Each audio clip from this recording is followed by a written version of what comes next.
very warm studio this afternoon. I suppose really being a nice afternoon I should be outside painting a plein air on site. But there you go, I've been looking through some photographs and I found this lovely view of the corner of Flatford Mill. Used to be a teacher there many years ago, although well, not that long ago, 3 or 4 years ago I suppose. So I'm very familiar with the area and just fancied producing a painting like that, working from that drawing really, and of course the scene itself. Lovely composition, good shadow work, bit of interest, put a couple of figures around the shadow area, and I may even add myself painting there. That would be interesting, wouldn't it? Well, there's the scene, and as promised I've put myself in there, standing there making a nice little watercolour of the corner of the building there, Flatford Mill. Just showing you the materials, just freshened them up, starting off with a 1/2 inch flat, and be adding to the list of brushes as we go. I'll tell you as we go what brushes I'm using. So I suppose we may as well get started. Okay, well, as promised, I'm going to show you how to paint this lovely scene of the mill down at Flatford. First thing I'm going to do, I've damped the sky in the normal way, and I'm going to add ultramarine in there, nice and damp wash, nice and strong around the top edge. I'm going around the buildings, the roof line, because I do feel that that's vital to do that. Put a nice strong blue in around the top there. The roof is a funny shape, but that, I'm afraid, is how it is. So we can't really do much about that. Now, see the way I lift it up, and all I'm going to do with that is put some raw sienna in to the lower part, like that. Oh, bit of blue down that side. Forgot about the corner of that building. Just pull that out. There we go. And just use that as a bit of wispy low cloud. Other than that, at the top is a nice strong blue. Now, as I've always saying, it looks strong. Well, it is strong, but nowhere near as strong as it appears at this stage. I'm just painting around the struts that is holding that small part of the building up, and around that area, just to try and get a bit of darker sort of sky area running away into the distance. Now, if you notice, I've allowed that area there and that area to all bleed together, because that's going to be a dark area. Now all I've got to do is to make sure that I keep the paint away from any edges that require. So that's there, cleaning the brush, removing some of the paint and just lifting away some colour, because that's the way you hold edges. Now, I do like to have a little bit of blue coming in along that top edge.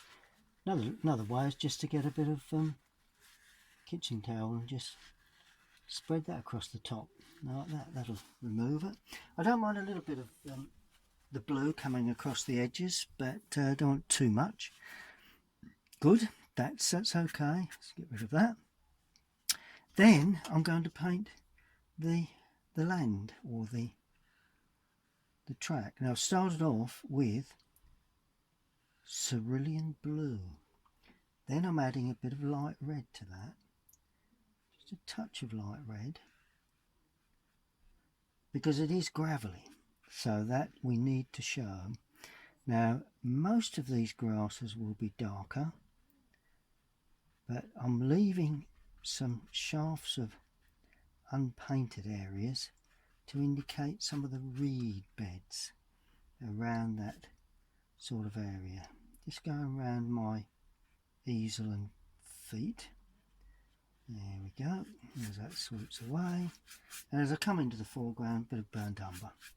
And my old favourite, red. A little bit of spiky areas there. A little bit of that red just drawn in. I always like to have that in my foregrounds. That will dry back very, very nicely. Good. We'll allow that to dry for a moment. Good. Well, just before it completely dries, I'm using cerulean blue with raw sienna, and just dropping in one or two of the trees that are sort of in the background, really. You know, these are the very, a little bit darker than that, a bit more blue perhaps in places.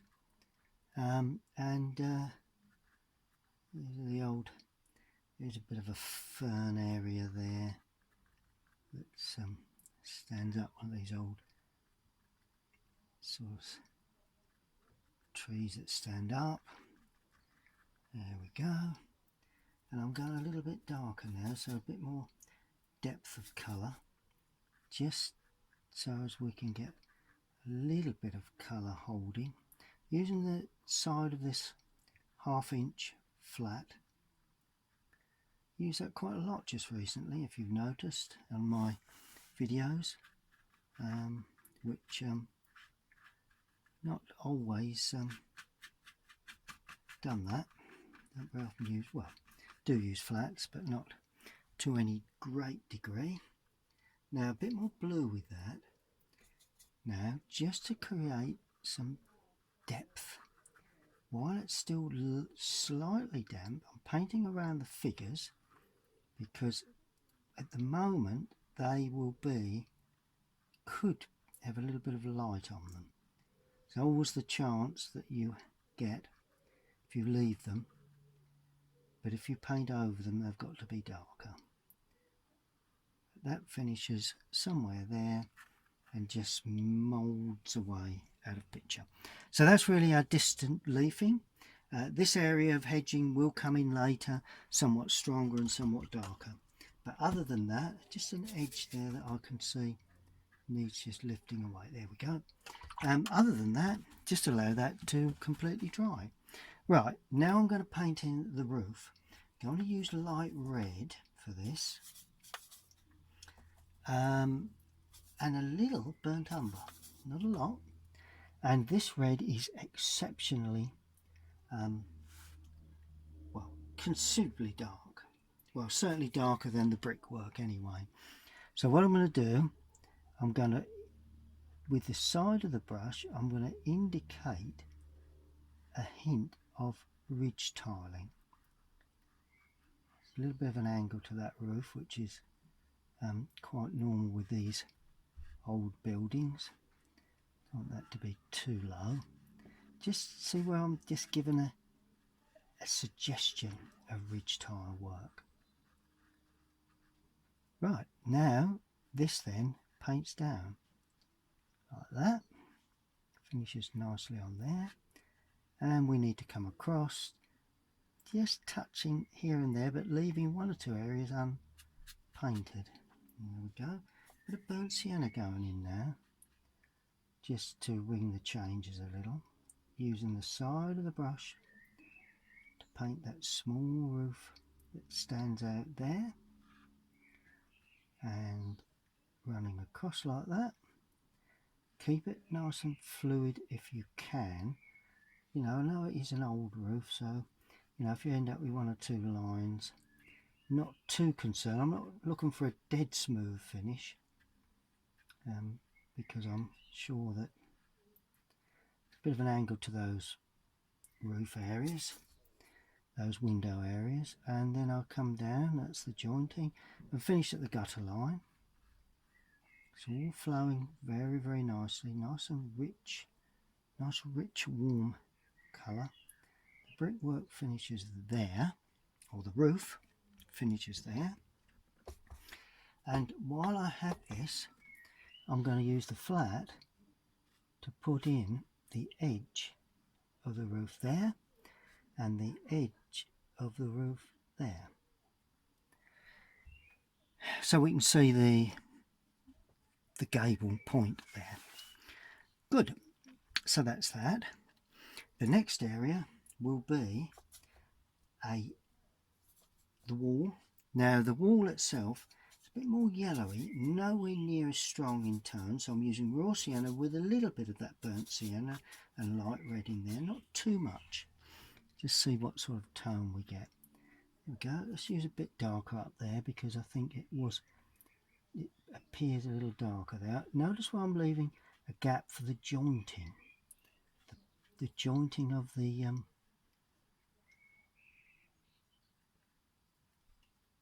tiles on the gable end there.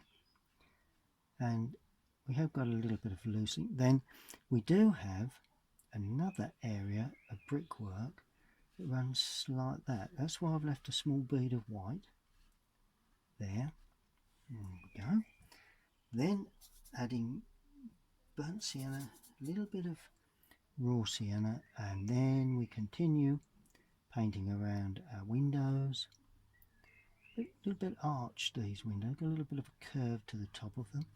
Not desperate to pick up all of those sort of features, but this one's tucked nicely under the eave, like that. That'll be in shadow anyway. Leaving a small bead of white near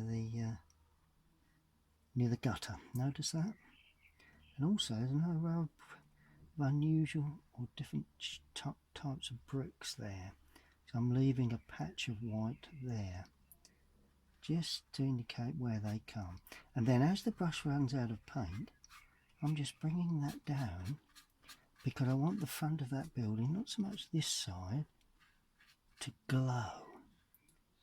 And to do that, you need to have a minimal amount of paint on your brush, like that.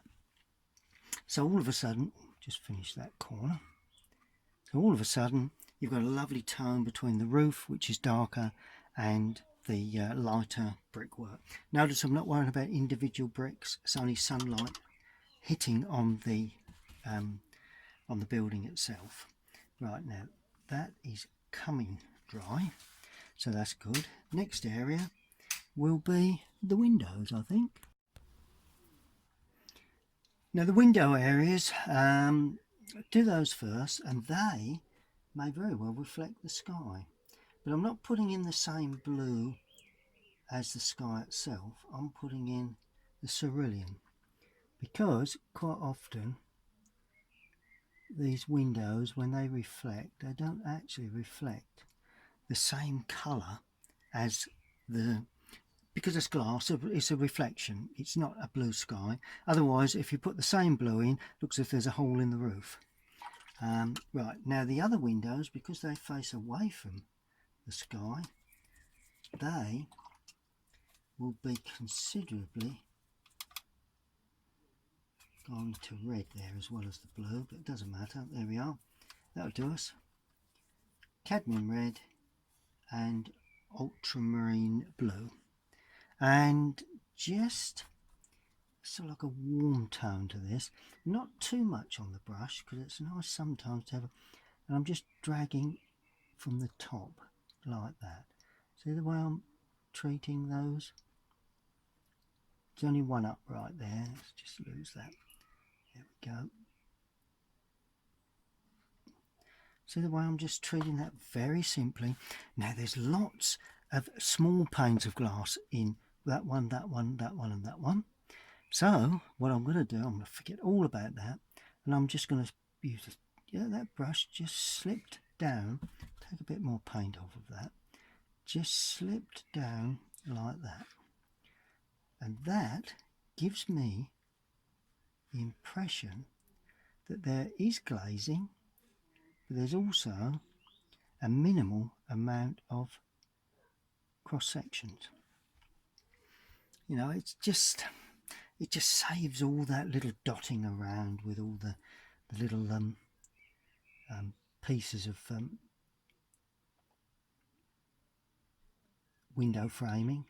And then there's a little window there in that sort of gantry piece. That's quite an important area. While we're doing windows, we may as well do the windows here, because they face, although that area is all in shadow, they face the light, and there again may even have a hint at the colour of the sky. So there's no, I'm not worried about the cross section. There's a window there, a window there, so they will have a bit of light on them.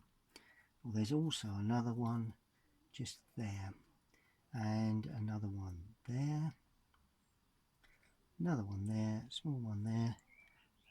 If I remember rightly, at Flatford, maybe another window there, but no, there's a window there. That's it, just remembered. Finishes there. Good, so that's basically the windows put in. Just tidy that one up, because it looks go. Good. We'll attend to that very shortly. Now the surrounds, they're basically cream, but we're going to leave them white. There's no reason why. That is and the door, that's slightly on the greeny grey. So this greeny grey is, put a little bit of that with it. There we are. Try that. There we are. That's the colour of the door, and the door is ajar. So I'm going to leave that like slightly open, so there's a tapering to that door. See the taper on that door? In actual fact, that comes down a bit lower than that, because that's quite a large door. Brilliant. So that's that. Now looking at the building, we do have some what we call, I think they're called, soldier bricks running over the tops of these windows, and they just stand up really, and I think we should put those in. Yep, must be there as well, although that's in shadow. I know they're there definitely, and there, just to hint at these lovely old soldier bricks that stand up. Just gives it a bit of authenticity really. And also the brickwork that runs along here is slightly, just a tint darker, so we may as well just give that a suggestion. It's only a suggestion of a different kind of brick. Runs across and it hits there, and then it comes across there. That's why I've left it white really, just to show that slightly different type of brickwork. Good, that's pretty much there. That's not a major problem. Now that building I'm going to just treat with a shadow. That purely will be shadow, varying tones, but it will be shadow colour. Other than that, we'll allow that to dry just for a moment. Well, there is the scene that I'm painting at the moment, and going to pan round and show you as far as I've got in my studio this morning. Well, it's afternoon now, I'm afraid, and that's as far as I've got. Got basically most of the most important parts in. Going to look at the greenery now, just make certain that's focused. Yep. Okay, now the greenery, I'm actually going to use a small round for this. Well, not too small. Number 7, Rosemary & Co.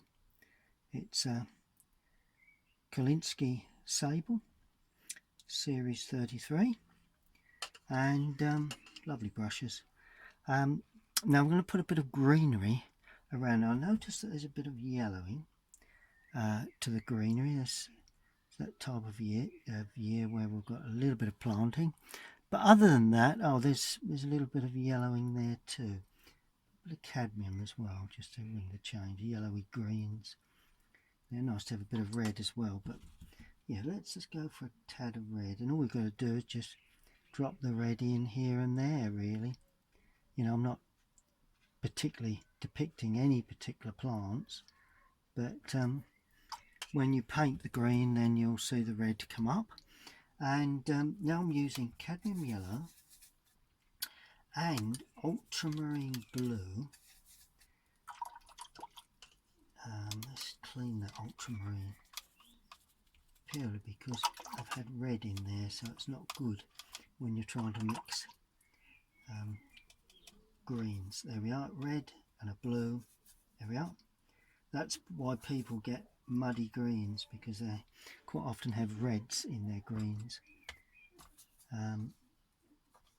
or a brown or something attached to that sort of colour. And then I'm going to gently tease in just some simple sort of brush work. Put the darker stuff in shortly. And there is a bed there where all these all this planting actually lays. A little bit over there, and the same here. Let's get that in while we've got the opportunity. And while the brush is running out of paint, let's put that, because that one goes round that area there, and that gets a little bit more solid in the lower area. So there we go, around that window, and like that. And then of course we've got the spiky bits that come up for the foreground reeds in the mill pond itself. There we go. Good. Then we can put in some darker stuff. So just add more blue, a little bit of red with it, which won't make a great deal of difference now. While it's still damp in places, it's always nice to drop that in. Shadow will justify all of that soon anyway. Notice how I'm just, I'm just suggesting, nothing too clearly defined, but just a suggestion of some form of darker areas. And notice I've lost some paint from the brush there, lost some paint from the brush there, and same there, just to give it a little bit of light and depth. Brilliant. Now I'm going to paint this bit of hedging. Now in the scene it's lighter, but I've yet to put in any shadow that's cast from that building over to this area. So I'm going to keep it light. So I'm using cadmium yellow with a touch of ultramarine to start. So it's a nice rich green, a little bit spiky at the top, and that finishes about there. Then of course as it heads down, we put a little bit of Prussian with it to make it a little darker in places. Not too dark at this stage. Now obviously I'm going to have to paint around my hat, my old painter's hat that I wear quite often when it's sunny and warm. Always a good thing to have. And paint around the arm, the shoulders, and just try and keep that running. I'm going to darken that shortly, and will be a little bit there. Is the leg of my easel. Need to paint around that, and all of a sudden, and my leg there and there, like that. There we are. Got my shorts on today, and a bit more blue now to make it darker, right in this lower area, and that then runs through out of picture. Good, so that's all we need there. And the foreground here, quite a simple treatment really. Start off with cadmium yellow,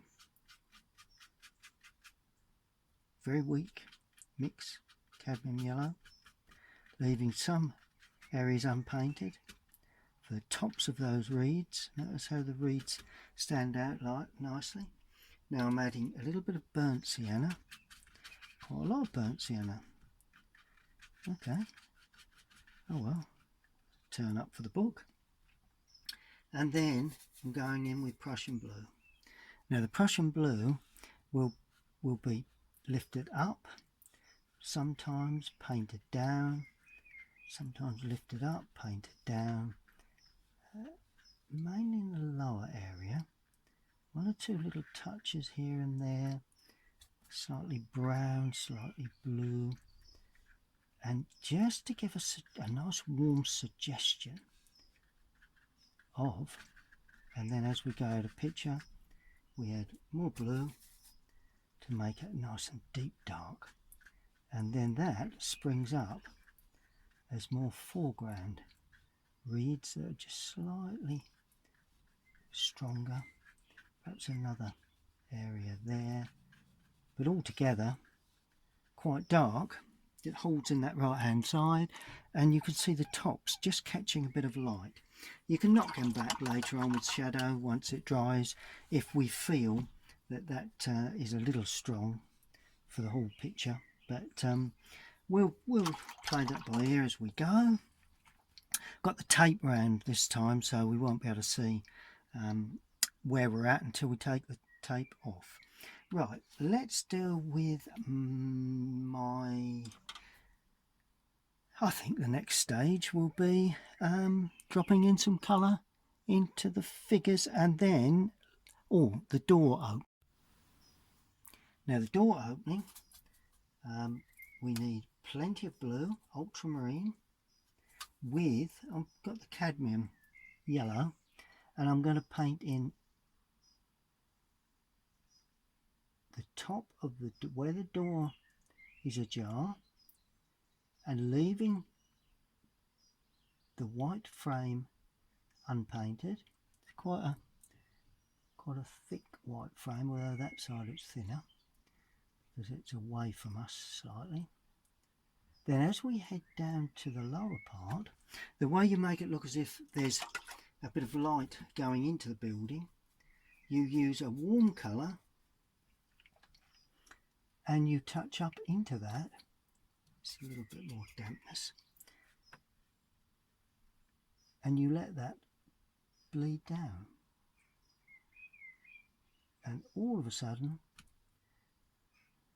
a bit darker in the lower area under the door, it just looks as if there's light inside the open doorway. So all you need to do, a shadow on that door will come shortly. Let's do the figures now. Now I'm going to have a nice reddy brown top on. Here we are, a bit more red than that.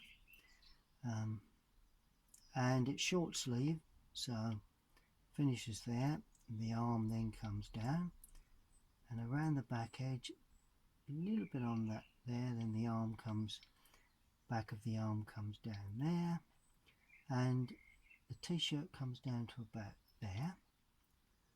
And then I'm going to have what colour? Oh, light blue. Oh, that'd be a good one. Yeah, light blue for the shorts, and these need to be pretty light. Don't want to be too much strength of colour, so we'll leave some little white patches here and there, certainly on the sunlit side. Now my hat is brown, burnt umber, not too dark. Leave a bit of glint of light on the sunlit side. Always a good thing to do. There we go. And then the flesh colour, well, let's just go for a touch of raw sea and a little bit of red in there perhaps, just to give it a flesh tone.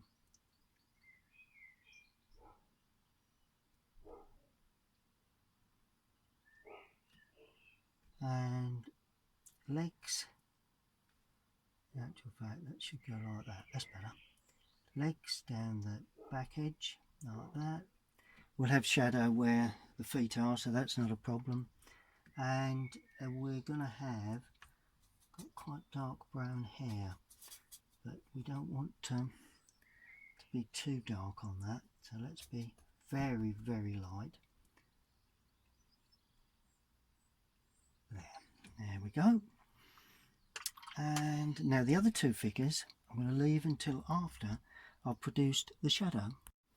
Now I have just added the guttering and the downpipe, and I have put in the easel and just a little hint of some sort of drawing or colour onto the board. The rest will be shadowed. And it's shadow time, folks, and I was an interesting area, using a fairly large brush, keeping another one handy just in case you need some mopping off. Now the first area of shadow are the lighter areas within this shadow area of the building. That's all in shadow, but not all of it is in strong dark shadow.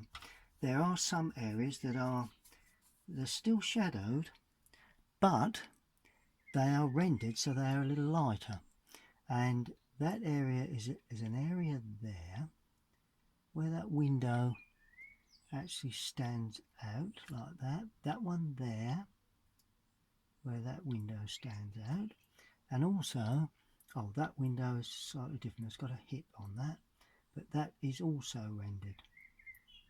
There we are. Now the rest is there is the dark blue tile work in shadow, so I'm using ultramarine. I'll use that red again, cadmium red, because that will give us a nice dark, hopefully a nice dark shadow colour, and it does need to be quite dark, so we want enough blue and enough red to give it punch. There we go. Just watch, because this is a round brush.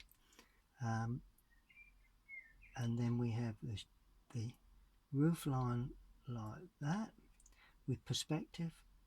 That roof line comes like that with perspective. It's good. That may well close up to that. And then there's a roof area onto that. It's got to extend slightly beyond the window there. So that's in shadow. And the rest of the build really is in shadow, and it will be quite dark like that. Bit of blue to it.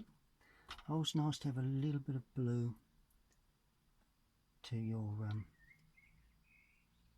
shadow areas, and that then heads down there like that. So the windows stand out now, nice and neat against the rest of the building. Mustn't forget the perspective, and we'll continue with that complete theme right the way down. I think we're going to paint around the windows though,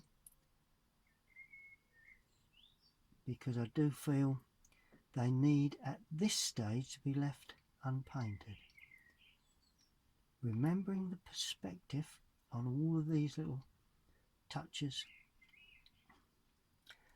That window's too wide for the perspective, so make that more narrow. There you go. And then we come down like that, reload the brush so we get plenty of paint. Another little window there, and this comes right the way down. There is a step and everything there, but what I'm going to do now is extend that, okay, that shadow colour right the way across the path or the track or road, as it were.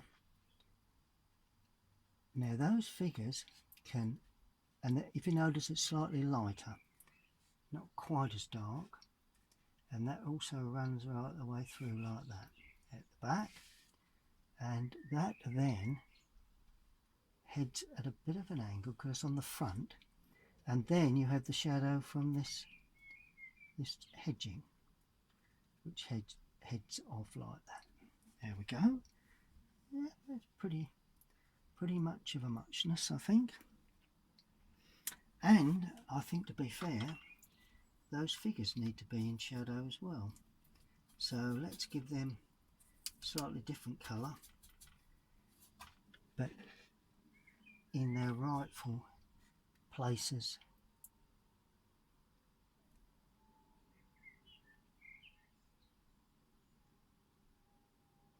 Because they are in shadow. There we go. And they're standing there very nicely, marching around in the distance. Right, now we deal with the rest of the shadows. Ultramarine, cadmium red, plenty of ultramarine, because this needs to be blue to start with, and then that will go red when we go onto the actual building, because I'm going to do the overhang shadow from that roof there, so it's blue, and then a shadow that comes at a nice little angle there like that, and that is when you begin to see light. See the light hitting the top of that building, but it doesn't really show correctly until you paint underneath. Now this shadow is going to be slightly darker, so I'm using burnt umber with ultramarine for this shadow, because I want that to be a little darker. The wood struts don't want to be darker, but this underneath section does. A little bit wide, but there you go. I'll lift a bit of that away later on. Then we go back with the blue again for the shadowed struts, like that. There we are, and well, I think that pretty much sums it up. I think that pretty much sums it. Let's bring that right the way across, like that. There we are. So we'll begin to see the fill of sunlight now. Now more blue and a little more red, because I want that warm, so a little bit more cadmium red, because I want the warm shadow now, just as if the sun is catching, and there is a shadow from the overhang there, like that. That runs out of picture, and there's a lovely casting shadow. The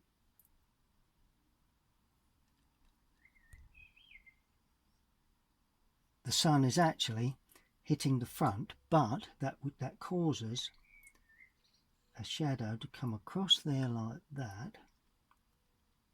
Okay, that is the sunlit gable end. That's the brickwork, so we mustn't touch that. Then we have a shadow from there running up to there, to the point, and that depicts that gable end, like that. And that is all you need to do for that lovely small shadow there. We're going to paint in a small section there, a bit across, small section there, a bit across, just to show depth into those windows. While we have this brush with not too much paint on, I'm going to just dot along there where those bricks stand away, and just dot along there where those bricks stand away. It's all to do with the shadow. Then we're going to have that lovely shadow cast at an angle, and it's going to go right the way over that window. Now you think you've lost the window, well you may have done, but fingers crossed it will shine through again when it completely dries. Now there is a shadow down the right hand side of that gutter and downpipe, and then we have a small shadow there and round the top, small shadow there and round the top, goes round the top there, and we do have a lovely deep shadow there. There's no white frame there, and that goes round the top like that. That really is deep, that one. And this one is not quite as deep as that. Across the top, and all of a sudden the windows shine in sunlight. Then we have a shadow from that doorway running across that door. Now that's interesting. And on the door frame, a touch. There we go. So we shadowed the door, but the top of the door is just about catching the light. No, it's not. Let's completely block that in. That's better. There we are. Good, good, good. So that the door is actually not catching the light. So what I'm going to do, I'm going to remove some of that paint just to give a hint that there is just a bit of light just catching that door. There we are. Gives a bit more interest to that. Right, now we have, I'm going to use a dark green for this, because this is dark green, but it's still the shadow that is running up and catching the trees. I think I said that some of these trees will be in some form of shadow, and that's the overhanging hedging, and you're painting back in to a lighter area, leaving some spiky edges there, and then all of a sudden this goes up like that, and it just gradually breaks out into trees that are sort of in semi-shadow really. And then as the brush runs out of paint, just flick it across, and it just gradually gets weaker, which is just what we want it to do. Brilliant. And bit of shadow work onto our figure. Well, that's me. We need a bit of shadow work down there, down that arm, underneath there, down the legs a touch, a little bit of shadow around the board, so we can pick up the board, the arm, and what I'm going to do, I'm going to soften that so get a rounded feel to that shadow. There we go. Then of course the easel, we cast a shadow, and so that would head off to there, that would head off to there, that would head off to there. Bit of shadow work around the inside of that, where the gubbins is, if that's a word. And then of course we have just some touches of shadow there, where I'm standing, one or two little touches there, one or two little soft edges of shadows there, like that. Good, that pretty much does it.